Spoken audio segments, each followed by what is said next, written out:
اس لیے کوشش کرتا ہے، پوچھے ہوئے تو بہت ہے لیکن ان کا جن نہیں نکال سکے. کوشش کرے کہ آہستہ خود ہی کہا کہ اس پر جنات کے خاندان ہے جی جی اور یہ نہیں نکال سکے. ٹھیک ہے نا. اب میرے سوالات کا جواب دیجیے گا کہ یہ بتائیے کہ وہ کوئی پیسے وغیرہ بھی لیتے ہیں؟ پیسے نہیں لیتے، اس کو یہ کہتے ہیں کہ پیسے نہیں لیتے. ہاں نہیں، وہ نیاز کے لیے تھوڑا دے لیتے ہیں کہ ٹھیک ہے نیاز دے رہی ہے، آپ دلانا چاہیں تو دے دیجیے، باقی پیسے وہ خود ذاتی طور پر اپنے لیے نہیں لگے. اچھا، نیاز کے نام پر لے لیتے ہیں. ہاں نیاز کے لیے. اچھا اچھا. تو آپ نے معذرت کے ساتھ کوئی 200 400 500 1000 دیے تو ہوں گے نا؟ نہیں وہ خبر ہے، ہم نے تقریباً میرے خیال 30 دن ہو گئے اس کے بعد جاتے ہیں، تو 2-4 دن میں جاتے ہیں تو کبھی 5000 دے دی، کبھی 7 اس طرح، لیکن 70-80 ہزار دیے صرف نیاز کے نام پر یا مسجد نہیں بناتے ہیں؟ نہیں وہ پیسے تو لیتے نہیں ہے نا. مسجدیں بناتے ہیں؟ نہیں مسجدیں وغیرہ نہیں بناتے، وہ بس نام کرتے کہ نیاز دے دو ہم، اور خواجہ غریب نواز کے ایصال ثواب کے لیے لنگر کرتے ہیں. کالا بکرا یا بھینس وغیرہ کی جی انہوں نے جی کالا بکرے 2 منگوائے تھے جی، اور ایک بھینس کے لیے کہا تھا، تو بھینس ہمیں ہم نہیں لے جا سکے، باقی بکرے 2 ہم نے دے دیے تھے ان کو. اچھا. تو بکرے انہوں نے کیا بولا، کیا کریں گے بکرے؟ انہوں نے کہا تھا بکرے لے کر ہم ان کو مطلب ہے کہ ذبح کر کے قبرستان کے وہاں پر لے جا کر اس کے خون کے چھینٹے مطلب ہے کہ پرانی قبر پہ ڈالیں گے اور پھر وہاں پڑھائی ہم کریں گے رات کو بیٹھ کر. اس کے الگ پیسے دے دیے تھے ہم نے، وہ کچھ چیزیں رکھ کر ساتھ میں، کوئی مزر وغیرہ لوبان جی اس طرح کے لیے وغیرہ. جی جی ان کے لیے ضرورت ہے بیچاروں. اچھا بیچارے کو. جی جی جی. اچھا یہ بتائیے کہ ان کا آستانہ کیسا ہے؟ مطلب ہے کہ وہ سادہ یعنی کہ دری یا چٹائی یا وہاں تو خیر قالین بچھا ہوا ہے، وہ تو اب جائے تو واقعی لگتا ہے کہ مطلب سکون ملتا ہے، اے سی بھی لگا ہوا ہے. اور جی جی تو ان کا آمدنی کا ذریعہ کیا ہے؟ بس یہ مجھے پتہ نہیں، آمدنی کا ذریعہ تو اللہ تعالیٰ صبر نیک آدمی ہے تو اللہ تعالیٰ مدد فرماتا ہے. مگر یہ کہ آپ نے 70-80 ہزار دیے نا، جی یہ آمدنی کا ایک ذریعہ نہیں، اس کو ہم تو نیاز کے لیے لیتے ہیں. اچھا اچھا.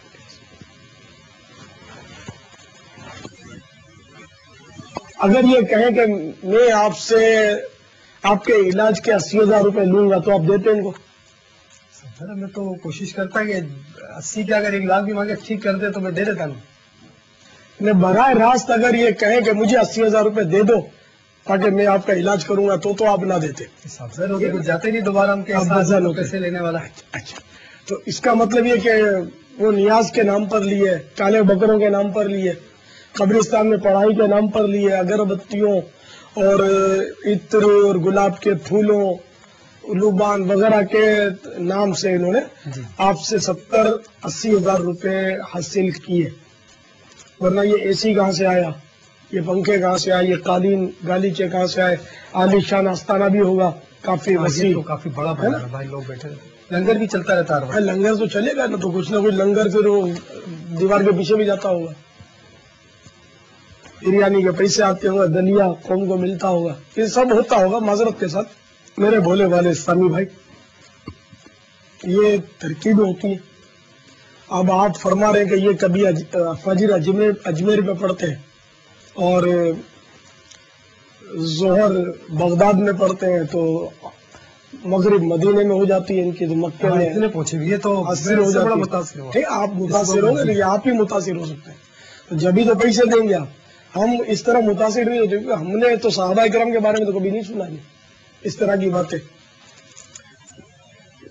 یہ کوئی شک نہیں اس میں کہ اہل اللہ اس طرح مطلب ہے کہ ایک قدم میں دنیا کے دوسرے خطے میں پہنچ جائیں یا کہیں جا کر نماز پڑھیں بھی، لیکن ان کا کردار جو ہوتا ہے وہ بہت زبردست ہوتا ہے. وہ پیسوں کے حریص نہیں ہوتے، وہ اس طرح ترکیبیں نہیں کرتے کہ ترکیبوں سے پیسے لے لیں اور اپنا وہ عالی شان آستانہ بنا لیں اور ان کے بال بچے پلے اور گاڑیاں بھی باہر گلی میں کھڑی ہو، جیسے ان کی کھڑی ہوں گی تو گاڑیاں بھی ہوں گی ان کے پاس اور آسائش کے اسباب بھی ہوں گے.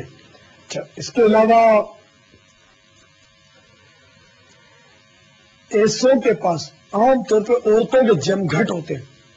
ٹھیک ہے نا، میں نے آپ سے پوچھا نہیں لیکن ہوتے ہیں. اور شفقت بھی بہت فرماتے ہیں. جوان لڑکیاں بیچاری آ کے بیٹھتی ہیں، شادیاں نہیں ہوتی ان کی تو وہ شفقت فرماتے، ہاتھ بھی پھیرتے ہیں، بہت مطلب ہے کہ محبت دباتے ہوں گے. جی ہاں، عورتیں پھر محبت میں مجھے اتنی شفقت دیتے تو وہ بھی پاؤں دباتی ہے. اب آپ اس میں سمجھ جائیے نا کہ آنکھ کا پردہ ہے. دراصل وہ کافی اور اس طرح بھائی بیٹھے ہوئے تو ذرا اختصار انشاءاللہ ابھی فارغ ہو جاتے ہیں. ذرا یہ کیس تھوڑا لمبا ہے. کہ اصل میں وہ کہتے ہیں کہ آنکھ کا پردہ ہے ہمارا، اور پھر داڑھی بظاہر نہیں ہے ان کے، اور لیکن وہ بتاتے ہیں کہ دل کی داڑھی ہے ان کی. ظاہر ہے کہ یہ اس طرح ہاتھ دبواتے ہیں، پیر دبواتے ہیں، تو اصل میں ان کے بارے میں یہ مشہور ہے کہ وہاں پر اگر کوئی کماری لڑکی جوان آ کر بیٹھتی ہے اور جتنا زیادہ گھور کر اس کو دیکھیں گے اتنی جلدی اس کی شادی ہو جائے گی.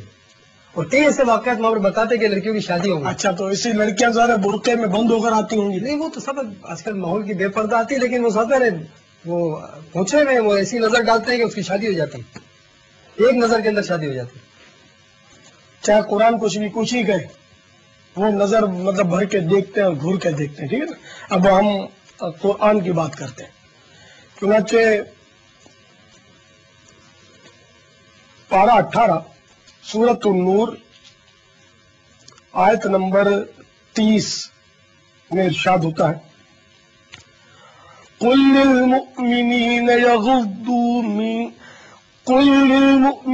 یغضوا من ابصارهم ويحفظوا فروجهم ذلك ازکى لهم ان اللہ خبیر بما يصنعون.